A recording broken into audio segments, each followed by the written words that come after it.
Ever since Besiege added its water DLC about a year ago, I haven't messed with it as much as I would have liked to. Previously, I've made a battleship that could automatically find and shoot targets, but one issue with this is that it was pretty slow at firing. And today though, I want to try to make a destroyer that instead focuses on firing much faster and holding a lot more ammunition. So to start with that, before I jump into the water, you can see me loading up into the normal sandbox, and I'm starting out here by putting down a water cannon on my starting cube. Now behind this, I'm putting down a torch to make it into a steam cannon, and with that in place, you can see above it, I'm putting down some wooden blocks. Now I'm making a plus sign out of these, and on these, you can see I'm putting down some surface pieces. Now the plan here is I want to make a tube, and you can see I'm making it out of glass so we can see what's inside. Now I'm fully enclosing it here, and my plan is to lower this tube down to be just below the cannon. Now with that in place, you can see me making it a bit longer, and I'm putting down a ballast on the very bottom of the tube. Now above that ballast, I'm stacking a bunch of bombs here, and with this, I have the basic structure in place. And to finish it up though, you can see me putting another ballast above this, and I'm using a rope and winch to hold that bottom ballast in place. And trying this out here, I forgot to pin down the tube at first, but once I remembered to do that, you can kind of see what my plan is. By pulling up the winch, I can expose the bombs to that steam cannon, and by turning it on here, I was hoping to launch them away. At first, it kind of blew everything up, but with another attempt here, you can see I'm able to launch them away, and it's actually working pretty well. Now, the advantage to this design is I get a super high rate of fire, although I wasn't super happy about the really wide range of distances that the bombs were traveling. Now, one thing I noticed is that as the bombs are coming up through the tube, you can see that they're not all perfectly in line. There's a little bit too much wiggle room, and I thought that that might be part of the problem. So I tried shrinking down the tube, and trying this out, it still is sometimes exploding, and it also didn't really seem to improve anything either. Now also, I tried turning up the speed of the winch here, and this almost immediately would cause the bombs to go off every time. Now that really wasn't ideal, and I was hoping that maybe instead of using the winch, if I used pistons instead, I might be able to make this a little bit smoother. So you can see me putting these down on the bottom here, and trying these out, it also would explode very often, but sometimes I'd be able to launch all the bombs up and at least get most of them to come out. It definitely seemed like with this design though, having this many bombs so close together was kind of a big issue. I was thinking that maybe instead of bombs, I could try using these flaming balls. Now, obviously these are a little less fun than the bombs, and another thing that I noticed is that most of them end up extinguishing once they come in contact with the steam cannon. And this really doesn't make them much more exciting than just throwing boulders at the enemy, which, while that is interesting, it's not going to do nearly as much damage as flame or as the bombs. So instead of the steam cannon design, another idea I had was going for a more traditional bullet here. Now you can see by putting that ballast in front of this bomb, when it blows up the bomb, it throws the ballast away. This is the basic idea here, and by putting on some propellers, it ends up getting some strange properties. Now I can shrink these down a little bit for aesthetics, but when it fires this off, you'll notice that it starts spinning away. When it does this, it kind of starts to just float away at a set height and doesn't really ever seem to drop. Now in fact here, what I could do is shrink down the angle of these blades a little bit, and instead of maintaining speed, it actually gains speed while it's in the air. That's all good, but to make this a little bit more useful, I wanted to try throwing a bomb on the front and see if I could launch that. Now of course, trying this out though, the bomb in the back's just gonna blow up the bomb in the front because they're too close to each other. Now one way you could solve this problem is by adding in a grenade like this, and the grenade does end up launching it away without blowing up the bomb, although it's not really that powerful, and you can see that I don't really get going all that fast. So to solve that, I threw down this rocket instead, and the advantage of this is that I can set the explosive charge to be whatever I want. Being able to fine tune this is really important, and you can see while at first it was a little too powerful and blew up the bomb, by switching it out for a flaming ball temporarily, you can see I can get this going a lot faster than even the bomb could get this going. Now the other advantage is the rocket's able to be set off by a torch, and this is going to be really important because I need to be able to blow up the bullet at exactly the right time so that I can get a continuous stream firing at the enemy. So to start on that, you can see I attached a grabber to the rocket, and that's attached to my bullet. Now I was hoping that by blowing up the rocket, it would automatically release the grabber and allow the bullet to go, but unfortunately it seemed like the grabber ended up coming with the bullet, which ruined its spin. And next here, you can see I switched out that grabber for a brace, and I was hoping the same thing would happen. I was hoping the brace would get knocked off by the explosion, and it actually did seem like it worked. Now, it ended up blowing up the bullet as well, so to solve that, you can see that I moved the bullet further forward, and I added a ballast to the back of the bullet to absorb the impact a little bit better. And once I added in the brace here, you could see that it actually did work. And angling this up a little bit, it still seemed to be working pretty well. So next, I wanted to test out how consistent this could be, so I tried adding a bunch of these in place, although unfortunately they were a little too close together and blew each other up, so I moved them a little further apart this time, and you can see firing these off, all 16 ended up firing off fine, and only a couple ended up running into each other and exploding in the air. Now, this basic design was looking pretty good here, and the next step was gonna be to find a way to fire these as fast as I possibly can. So for my first idea here, I wanted to try something that I've never tried before. And you can see what I'm doing is putting down a platform below this bullet, and I'm adding a bunch more before it. And after that, I raised them up a little bit, and you can see I'm building up a long chain of hinges like this. Now, these are allowed to just swing back and forth, and the idea is that I want to use these like a chain. So once I got enough of these in a line here, you can see I moved it underneath the bullet, and trying this out now, I had a little bit of extra line, but you can see that the bullets are neatly falling into that chain. Now, this is what I was looking for here, and the only thing I really need is to be able to move these forward consistently. So to do that, you can see I added in some gears, and the plan is that this chain will be able to interact with these gears and nicely float across it and allow the bullets to move. And trying it out, I may have forgot to brace the bullets in place, but at the very least, the chain did somewhat nicely seem to move across the gears here. So I moved a copy of these gears to the front as well, and trying it out now, I was able to dispense them sometimes, but they kind of seem to just be weird and not quite want to work. So instead of working on that, what I wanted to try doing was using the hinges, but instead of putting them below all the bullets, just attaching them to the bullets directly. And although they don't really all want to fire off at the same time, what I can do is break off one bullet that I want, and I was hoping that this would work. Now, by attaching a winch here, I'm able to pull all the bullets forward, and so now I just need to come up with a mechanism where I'm able to break off the bullets. Now for this, I wanted to use a block that I don't normally use. This is the decoupler block, and while it does have some cool functionality like being able to launch into the air like this, the issue with it is that you can't remotely trigger it in any way, so if I add a flamethrower or something, I'm not able to get it to jump on its own. I was thinking though, because the decoupler already wants to detach itself, maybe by using a couple of pistons, I can sort of knock it off, and trying this out, it seemed to work perfectly. Now as it turned out too, I could also use a ballast for this purpose, and so you can see me moving over my pistons, and I'm attaching down a couple of ballasts, which are gonna allow me to put down another smooth surface block beneath all of these bullets. And of course, just crushing the bombs into the ground doesn't really do anything, but if I rotate these at an angle, I was hoping to kind of knock these out of their chain. And giving this a shot here though, while I was getting a lot of movement, part of the problem I was having is that it seems like those hinges are just a little too strong, and they really don't want to pop off like the decouplers or like the ballasts wanted to. So to help them out a little bit here, I added on another piston opposing the first one, although this was a little too much shock force and it ended up blowing up a lot. So instead of using those hinges, I wanted to try using ballasts instead, although now I was having issues with getting these to connect together. Eventually, I just put down a brace here, and you can see I was able to knock this off. With a little bit more tuning, I was able to get it so that the entire bullet came off cleanly, and that was exactly what I was looking for. Now for a slightly more refined design, you can see that what I did is rotated down those pistons, and now I put a grabber on the front to grab onto that first bullet and pull it back. This ended up looking great here, and I figured if I could do this for every bullet, it should end up working out for me. So I braced up the last of the bullets here. Now trying this out, I ended up grabbing the entire stack accidentally, so with a little bit more careful holding, I was able to get these to start coming off a bit more cleanly here, although the amount of power that I need to pull these off seems very dependent on the amount of bullets that are left. Now trying to add in some more surface blocks to fix this here kind of helped, but a big problem I was having was that there's just so much friction in the system that the bullets didn't quite want to move consistently at all. Now also, because of the way that I'm suddenly jerking the bullets forward, they would blow up on me more often than not, which was kind of a huge issue. Now all of these factors mean that the system ends up being kinda slow, and although it is pretty simple, I figured it'd be worth something a little more complicated if I could make it go a lot faster. And so here you can see I'm moving down a ballast below a bullet, I'm putting down a couple of pistons, and I'm putting down an angled armor plate on those. Now by adding on another one to the back of the bullet, and then stacking a few more of these behind it, what this is gonna allow me to do is make something that I like to call the fish stair mechanism. The idea of the fish stair is is that by raising and lowering alternating sets of pistons, I'll be able to inch forward each bullet slowly, and this will allow me to do it in a fairly well-controlled way. This is something I've used before, and it works pretty well, although it has some big disadvantages that I'm gonna have to try to work around here. Now, trying this out with my bullets at first here, it wasn't very consistent, and you can see that they very easily get jumbled around. So to solve that, I had to make everything a little bit tighter here, and you can see once I've got this a little bit more tuned here, it is working a little bit better, and although the bullets are drifting back and forth a little bit, it's not too bad. Some of the big problems with the fish stair mechanism, though, are throughput and complexity. I'm adding on a lot more pieces here, and this gives me more bullets, but it takes a lot of extra pistons just to get a little bit more capacity, and this is something I have to be aware of. You can see here that I'm able to load these off one at a time, and that much was looking good. And so to make this a bit more consistent, I wanted to add a back wall to this, and this is going to keep the bullets from sliding too far back and falling out of my fish stair. And trying this out, it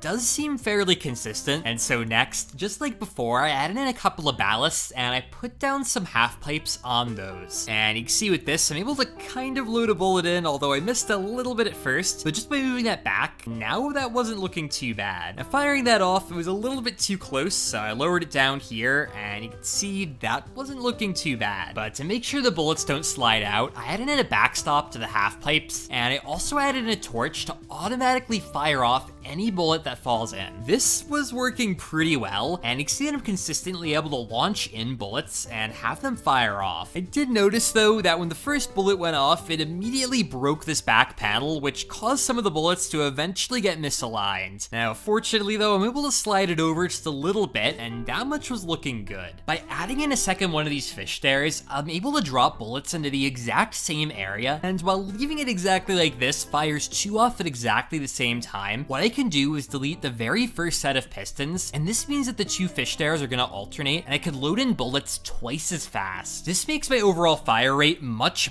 faster, and now I always have at least one bullet in the air. So next, I wanted to start focusing on aiming. So to do this, I'm adding in a steering hinge below the back half pipe, and I'm attaching it up to the front one. Now trying this out here, I'm able to aim this back and forth, which is exactly what I was looking for. Now, the bullets should naturally want to guide themselves to fall in here, and trying this out, it does seem to work. Now, the issue though comes when I try to blow up these bullets, because you'll notice it completely destroys my aiming mechanism. So to get around that, I wanted to try to be nowhere near that explosion, and I'm attaching a steering hinge pretty far below, and another one pretty far above the back half pipe. Now, this ends up allowing me to steer in exactly the same way, but the advantage is if I try to blow up a bullet, it ends up holding together. Now next, you can see that I copied over this aiming mechanism to the side, and that's because I thought there might be another big issue. Now up to this point, I've been pinning everything in place just to make it easy to deal with, but of course, if this is going to be on a boat, it needs to be able to freely move. Part of the problem here is that I have a ballast at the half pipe directly below where the rocket goes off, and you can see when it explodes, it knocks it clean off. Now that's kind of a big problem, and my first idea to solve it was instead of having a back half pipe, was instead to have a grabber in the front that holds onto the bullet. Now this allows me to separate myself pretty far away from the explosion, and once I want to set it off, I can quickly release the grabber right before it blows off the bullet. Now, this did seem to work at first here. I was able to blow up the bullet, and it honestly didn't seem too bad. So what I wanted to try doing here was incorporating this into my main mechanism, and instead of using that torch, I wanted to switch to a flamethrower. This allows me to blow up the bullets at a distance, and at least at first here, there were a few big problems. I had to move the flamethrower really far away for this to work at all, and another thing that I noticed is that it always seemed like something wasn't quite aligned correctly. The way the bullets fall on the grabber wasn't entirely consistent, and trying to create a timed mechanism to perfectly let go of the bullet right before it goes off really wasn't possible. More often than not, I would blow up the entire magazine at once, which really obviously isn't going to work very well. And I was really hoping to avoid the grabber mechanism, and you can see what I switched to here was a surface panel instead of the half pipe. Now making this out of glass, you'd think it'd be pretty weak, but at least blowing this up when it's pinned in place, it didn't get damaged. I vaguely remembered that these things are pretty decently strong. So you can see what I'm doing here is bracing this all up, and you can see once I got rid of those pins, trying it out now, it actually did seem to hold up pretty well. I lost a few braces, but overall, it was still standing in place, and I was able to load on another bullet and blow that up as well. So with that solved, really the last thing to do here was to start to make the ship. So to do that, you can see I doubled up this firing mechanism, and this will allow me to fire off both sides of the boat. This also balances a little bit easier, because just having this on the front or just on one side would be really hard to get right. Now to start working on the body of the boat here, you can see I'm using some surface panels, and I'm trying to just roughly curve these the way that I want. And once I was pretty happy with what I had, I started finishing up the back here, and then closing up all of the rest of the panels. And with the body done, trying it out here, you can see that it looks good, but it sinks right to the bottom, and that's because I need something that actually keeps this floating. So to do that, I ended up putting down these barrels and some of the heaviest parts of the gun, and once I got all those in place here, trying it out now, it actually did seem to be working pretty well. The gun was also able to work while it was floating here, which was a huge accomplishment. Now you'll notice though I'm sinking a little further in than I like, and that's because I put those barrels a little higher than I probably should have. So to fix that here, I moved some barrels further down in the boat and tried distributing these around as best as I could. With that done though, I started putting on some top panels to the boat here and giving it a silver color to make it look a little bit better. Now with all the functional elements pretty much done, the last thing to do was just to add on a few random panels that make it look a little bit nicer. And with that, you can see the guns are still functioning fine and not blowing anything up that they shouldn't. So next, to get the boat to move around, I added on some propellers inside of the boat, and with these seeming to work, the last thing I wanted to do was add on some steering hinges to the back of the boat and put some flaps on those. And of course, by moving these back and forth, I'll be able to adjust the direction that the boat goes, and with all of this in place, this should be a fully functional boat. And given this a shot here, it was tipping a little further than I would have liked, and I noticed that it was turning very slowly. So to fix that turning issue, I realized I could triple up my flaps like this, and now it was looking a lot faster. Finally, with that done, I wanted to give it a test by fighting another boat and seeing if my gun mechanism could hold up to some sustained fire. The aiming system was working pretty well to hit my target, and considering that it's at 30% speed, the throughput